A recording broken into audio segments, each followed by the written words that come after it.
মানুষজন কেন চাকরি ছেড়ে দিতে চায়? মতামতের গুরুত্ব না পাওয়া, ক্রেডিট সিনিয়র জুনিয়র বা টিম মেম্বাররা চুরি করে নিয়ে যায়, অয়েলিং তেলকে যোগ্যতার চেয়েও বেশি গুরুত্ব দেওয়া হয় যেখানে।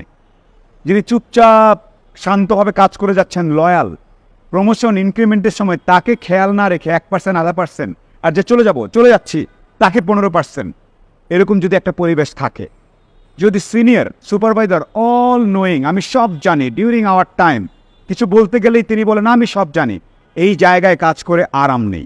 আজকাল অনেক বিলিয়নিয়ার সফল মানুষরাও জুনিয়র ইন্টার্নদেরকে ডেকে বলে তুমি বলো, রিভার্স মেন্টরশিপ, এই জিনিসটা যদি না থাকে, যেখানে আননেসেসারি সহজ কাজকে কঠিন প্রসেস করে ফেলা হয়, যে না আমি একটা সিনিয়র, এই কাজটাকে বড়সড় না দেখালে, অনেক লম্বা না দেখালে তো কেমনে হবে, এই ধরনের মেন্টালিটি থাকলে পার্সোনাল অ্যাটাক করা হয়, যেখানে কারো ব্যক্তিগত চয়েস, রুচি, মিউজিক চয়েস থেকে শুরু করে লাইফস্টাইল নিয়ে যেখানে খুবই অ্যাটাক করা হয়, সেই জায়গায় কাজ করে আরাম নেই।